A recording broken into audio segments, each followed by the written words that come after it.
Hey there, my name is Isha, and today I'm going to be talking about workplace rights in BC.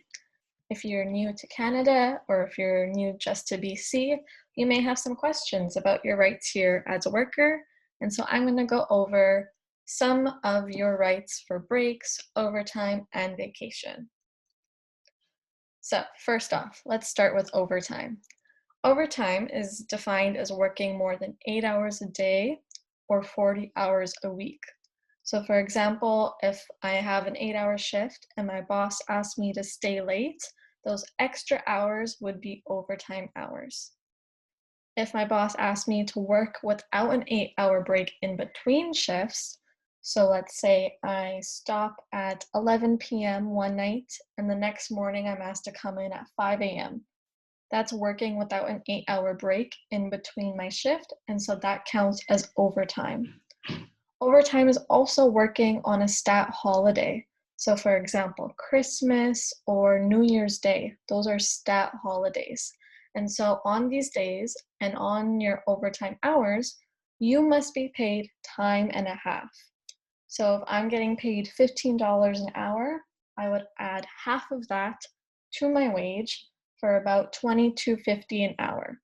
Some employers might also pay you double pay, and so it would be 15 times 2, $30 an hour. So that's overtime. Now, breaks. Workers are required to take a 30-minute unpaid meal break after working 5 hours. Okay, so these aren't really optional. You must take your breaks for health and safety reasons.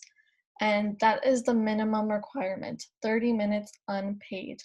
Employers are not required to provide coffee breaks, but a lot of them will. So they might give you a 5 or 10 minute coffee break.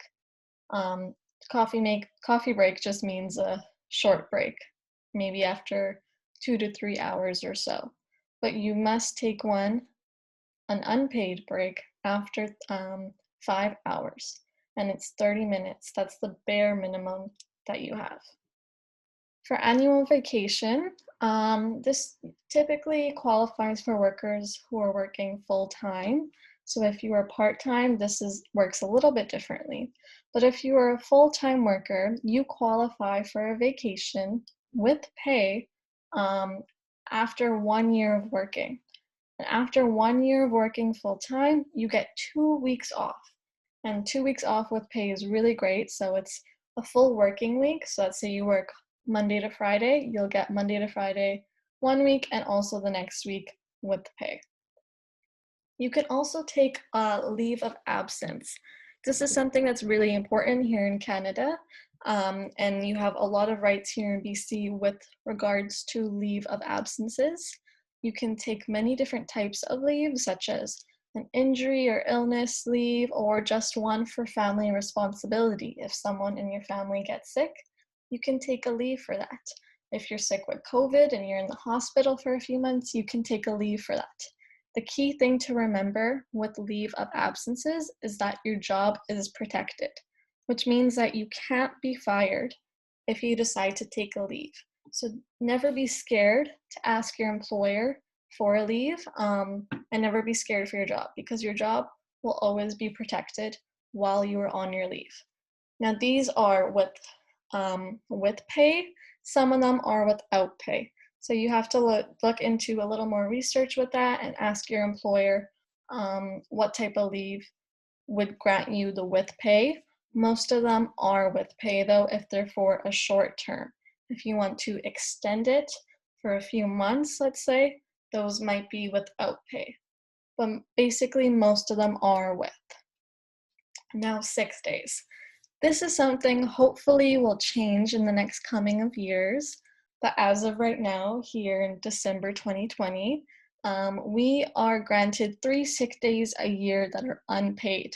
Now again, this is the minimum, and so some employers will grant you more than this, but this is the bare minimum that they have to get you. Hopefully, what we're hoping for is paid sick leave and also more days. Right now, all of them are unpaid, which really sucks because as a worker, you might feel obligated to come into work and even putting others at risk just because you need to get that pay. So we're hoping for some paid sick leave soon, but as of right now, it is unpaid. Now, just to do a check-in and go over everything, overtime is paid, breaks are unpaid, the 30-minute ones at least. Some coffee breaks may be paid. Vacation is paid, leave of absence is paid, and sick days are unpaid. So this just gives you a good overview of the main key points here. Now here are some activities that you can do on your own or with family or with friends just to practice having these conversations with your employers. So I have 4 scenarios listed here today. You can go through one of them or you can go through all 4 of them if you would like.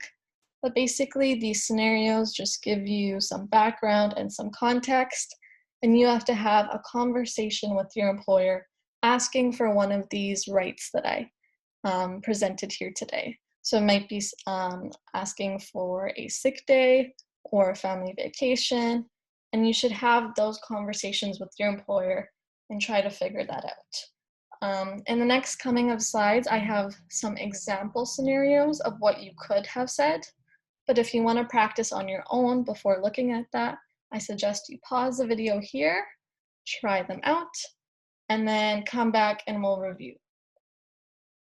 All right, so here are some example scenarios. So for number 1, your employer has asked you to work overtime, but you have other plans. Tell your boss what you have to do and why you can't work late today. So you should never be scared to tell your employer no, right? Never feel obligated to do something if you have other plans or if you have other commitments. So be affirmative with your actions and with your words. So you can say it in a very nice way though. So, hey, unfortunately, I can't stay late today. I have another commitment to get to. This is a very nice way of saying, hey, I cannot work late today. Scenario number 2, you've been working for more than 5 hours without a break. Tell your employer how long of a break you need and why. Now, ideally, as soon as you find your schedule and it shows when your breaks are, you might want to take it up with your employer right in the morning, right in the beginning of your shift. But if you didn't catch that, or if you just found out now, you can just politely say, hey, I wanted to let you know that I have been working for more than 5 hours without a break and I need to take my 30. You can just say 30, that's sort of slang without saying break at the end. I need to take my 15, I need to take my 30, that's just a way of saying you need to take your break. And also you can be affirmative and you can say no, like I said. So if your employer asks if you can wait, you can say no and you can say, I need a break right now. And that is totally okay. For scenario number 3, which is you have a family vacation planned for next summer, after filling out the necessary paperwork, tell your boss what you have planned. This one is pretty simple. All you have to do is just let your employer know that you have filled out all the paperwork and that you are requesting a vacation. So this is just a nice conversation that you can have with your employer regarding that. For scenario number 4, you are feeling sick and cannot make work today. You have to call your boss and explain how you are feeling. What would you say?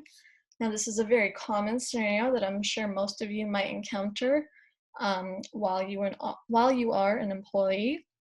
A key thing to note for this scenario is that you should always call right in the morning. Even if your shift is a night shift, even if it's way in the evening, always call right in the morning as soon as you know that you are not feeling well or you cannot come in. So you would say, hey, it's your name. So, hey, it's Isha. I'm working today from 9 to 5 p.m. Unfortunately, I woke up today feeling very sick. I won't be able to make it. And that's all you have to say. You don't have to say, do I have to come in? Or I don't really feel like coming in. Can someone else take my shift? Just be affirmative and saying, I won't be able to make it. And make it very clear that you cannot come to work at all. And you can also decline getting asked to come in later. Because again, you have a right to a full sick day. So you can say, no, I'm feeling pretty bad. And also, I don't want to get anyone else sick. So those are just some practice scenarios for you. To go over everything and practice having those scenarios with your employer for when you need to ask those things. If you have more questions on things, maybe vacation or overtime or any of other things, you can check out this link right here. And it has all the information you might need regarding your employee rights and your worker rights here in BC. So I hope you found this very informative. Thank you for listening and hope you have a nice day.